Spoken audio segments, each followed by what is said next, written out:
Hi guys, welcome back. Hope you're having a great day. We are going to do something a little bit different this week. I'm going to be talking you through a couple of different client profiles and how two people, when they first come to me, can be in obviously completely different situations. Everyone's journey is individual and their starting points can vary quite widely.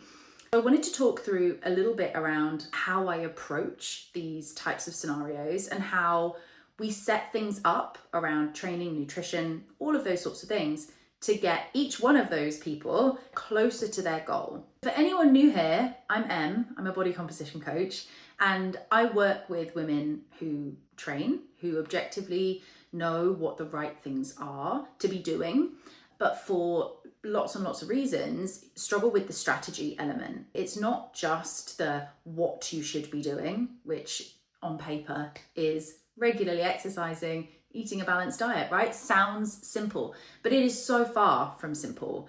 And this is because people are individuals. They are not carbon copies of each other. They all have different contexts, histories, backgrounds, belief systems, mindsets, all of that can vary massively. And I thought this video would be really helpful because a lot of the time it can be tempting to just see someone's plan, their exact calories, macros, training split, all of that, and just think, oh, well, I'll just copy that. And this is to show you kind of a real life example of why that doesn't always work and why you do need to take a more individualized strategic approach when it comes to your own journey. We're going to break down two client profiles. We're going to have client A and client B. They're both in completely different starting positions, but essentially want the same thing. They basically want an improved muscle to fat ratio.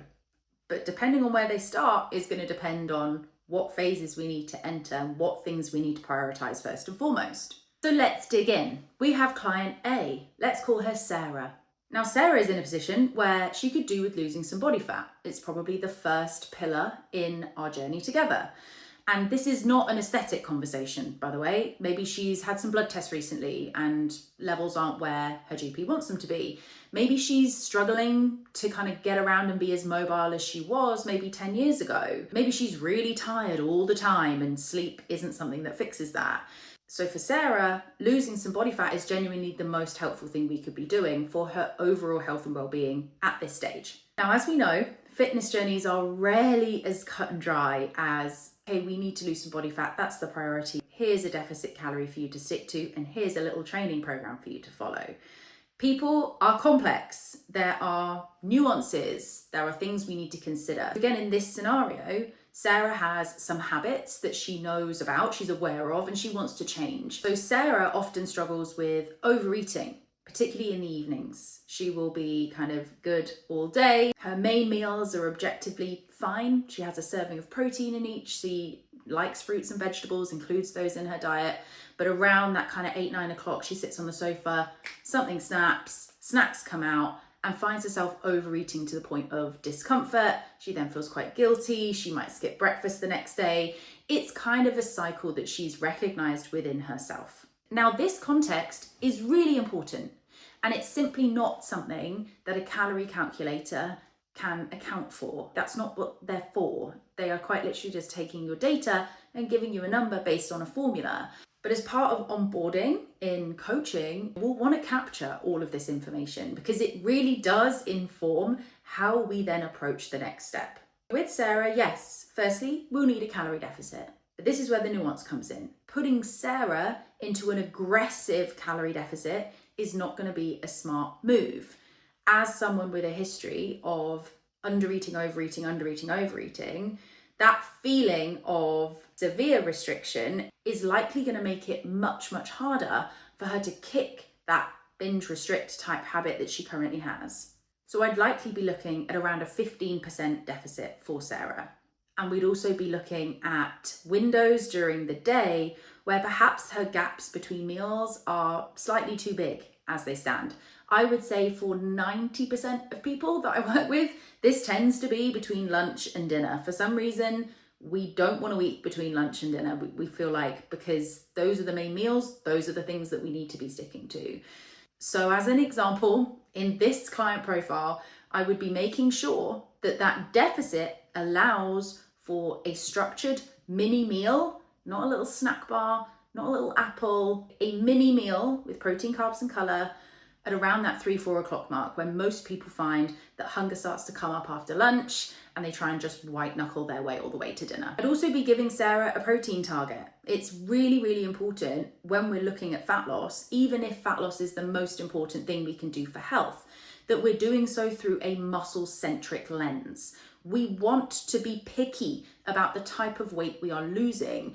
We know that if we just restrict calories and we don't do anything to protect the muscle mass, up to 2/3 of the weight lost can be muscle tissue. That's really important, not just for aesthetics, although that's part of it, but we know that when weight loss includes muscle loss, there's a strong correlation between a reduction in metabolic rate, an increased appetite, and actually your propensity to regain the weight after the diet. So muscle preservation is a non-negotiable, hence why we're giving her a protein target.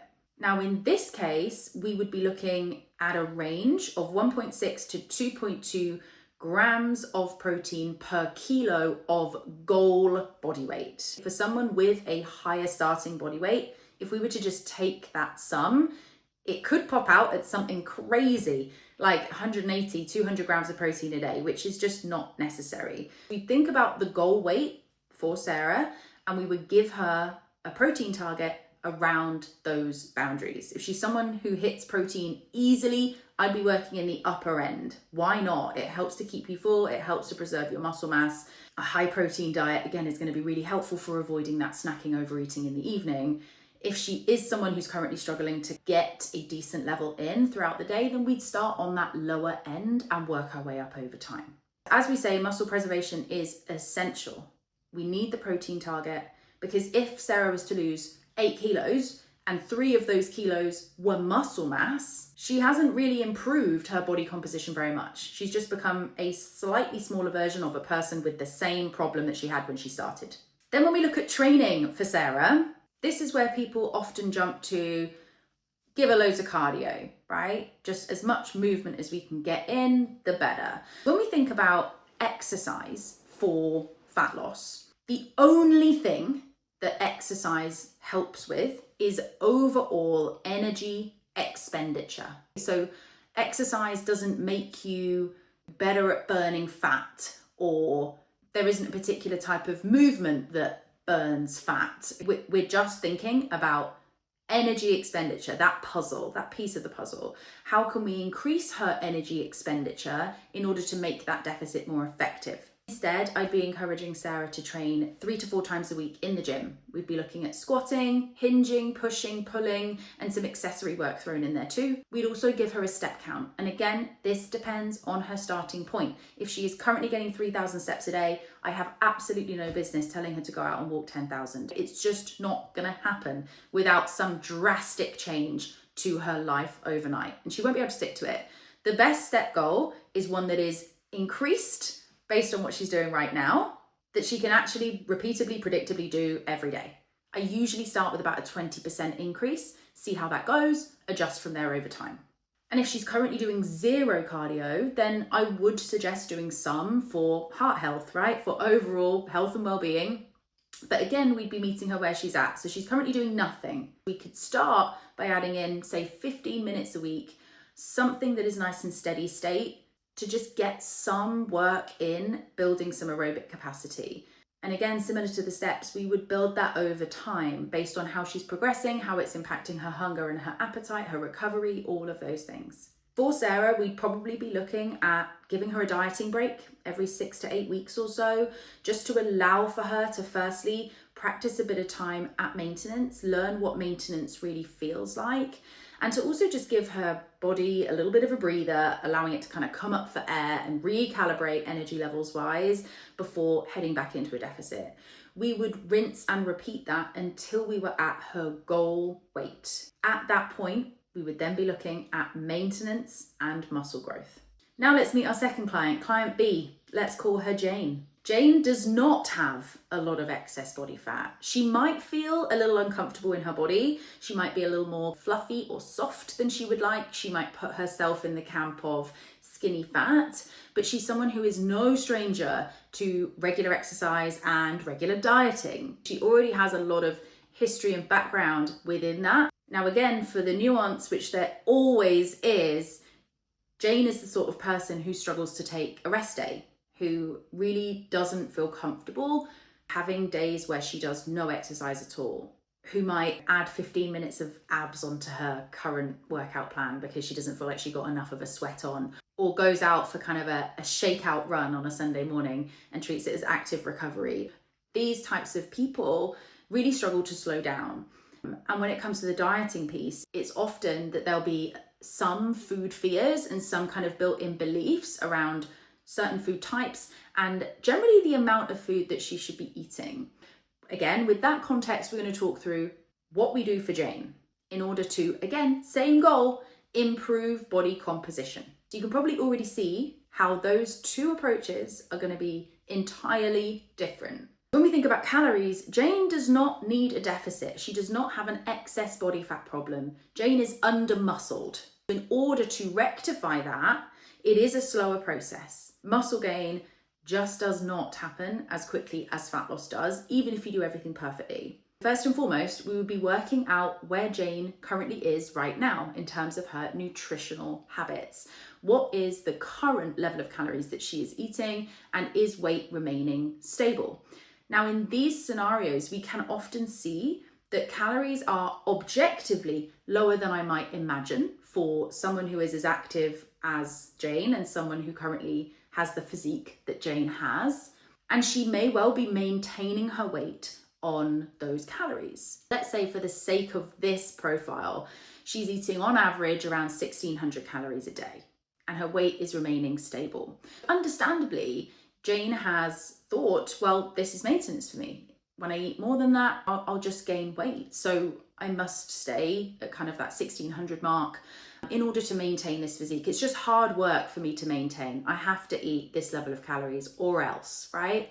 So the first job with Jane is giving her a more appropriate calorie target. Now, what I'll tend to do in these specific cases is I will gradually increase calories for these clients. Firstly, because if we were to drastically bump calories up by say 500-600 overnight, then digestively there can be some issues with that. It can also feel quite uncomfortable in terms of feeling initially like you're having to force food down that you don't really want. It's uncomfortable. And also with clients like Jane, they often find it a little bit confronting and jarring and honestly quite scary to lean in to eating much more than they were because of that fear of fat gain and regression. We may take initially a slight increase, maybe it's again around 15%, ask her to track against that for a couple of weeks, see how she feels, with the goal of eventually getting her to a point where she is maximizing her maintenance range. So to be clear, I'm not putting Jane in a surplus here. Not only would that be pretty mentally difficult for someone like Jane to navigate, but it's just not necessary for Jane to be able to build a good level of muscle mass, which is what she's aiming to do. She wants to look lean and strong. This is going to entail a decent period of time building muscle at maintenance, and then potentially a short, sharp, strategic dieting phase later down the line so that we have something new to reveal afterwards. We're not just slightly smaller, we can see that we have more visible muscle on our body. And when we think about macros for someone like Jane, we're going to be a little bit more focused around carbs. Protein is still important. I'd still be giving her the range that I'm giving Sarah, 1.6 to 2.2 grams of her actual body weight, because she doesn't have an excess amount of weight to be losing here. But carbs, as I mentioned, are also going to be something that we want to be a little bit more strategic on. For someone like Jane, who currently trains 5 times a week, she has a mix of strength and cardio. On her rest days, she's still doing something. She's going out for a swim or she's going to a Pilates class. She's someone who currently exercises maybe more than she needs to, honestly, for optimal body composition progress, but also just health and ability to recover, Jane's going to want to be eating around 3 to 5 grams of carbs per kilo of body weight. And right now, looking at her data, she's eating closer to 100 grams if she's lucky. With that, we'd take a similar approach. We would increase slightly. We would time it well around her training windows. Can we make sure that we're introducing some carbs before she goes in for her strength session, before she goes out for her run? When Jane starts to see that her performance improves, that she has more energy to go and do the things that she wants to do, she can train harder and therefore build some more muscle, she can recover quicker, she will start to find that actually more calories and more carbs overall is going to be a net positive for her without any drawbacks. And when it comes to Jane's training, again, it would very much be focused on strength training because it's the best way to build muscle. But we'd probably want to do a bit of an audit about what Jane is currently doing exercise-wise and to look at what her goals are overall. If she is currently doing all the things, she's doing running, Pilates, strength training, she might do some boxing, she might do some yoga, she might do a HIIT class, she might do a spin class. She's a jack of all trades at this point. We'd want to get a little bit more specific and strategic about what she's spending her time doing and what is actually moving the needle. For Jane, let's say she just wants to be fit and strong. Those are the goals. How can we make sure that her cardio work is actually effective to make sure she's getting fitter over time, not just running all out 2-3 times a week and hoping for the best? We need some long, easy runs in there too, and then a little bit of truly hard work, maybe 20% of overall cardio. Have we got those boxes ticked? Have we got enough strength training volume across the week in order to elicit muscle growth? And then the rest of the time, we are straight chilling. We would be really leading on helping Jane to embrace rest. And again, when we think about making progress and being someone who is maybe quite type A generally, wants to do really well, wants to do all of the things, that can be really hard initially, that transition. But once she starts to see that more rest is actually beneficial, that she can hit PBs way more regularly, that she can run faster than she could 6 weeks ago, the idea of rest starts to become a little bit more appealing. Now let's put both of them together. On the surface, Sarah and Jane could not be more different. Sarah's in a deficit and we're using strategies around meal timings, meal structures, emotional regulation to help her with her overeating in the evening. Jane is at maintenance and we're talking her into eating more overall and also embracing things like carbs as a training tool. Jane is being told to rest more, and we're finding ways for Sarah to be including more activity in her daily life in the form of steps and a bit of cardio. If you saw their 2 plans on paper, you'd think they were different coaches. But if you look underneath the numbers, you can actually see that there are some really common themes. Both of them are lifting regularly. Both of them are prioritizing protein.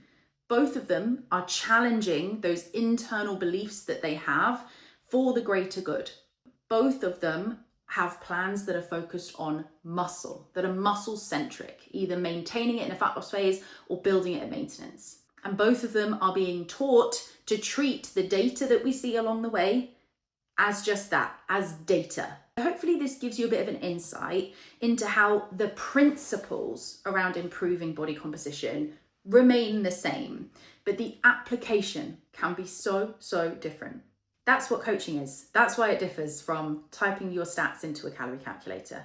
The Recomp Blueprint is where I take you through everything that I have just explained. The calories, the macros, the training, but also that behavioral, that mindset piece that really allows those results to stick. If you want to add your name to the waitlist for coaching, you can do so in the link in the description. So tell me in the comments, are you a Sarah? Are you a Jane? Do any of those traits that I've mentioned resonate with you? I always love hearing from you and I read every single comment. I reply to as many as I possibly can. So please do share your thoughts. I really hope it was helpful and I will see you this time next week. Love you. Bye.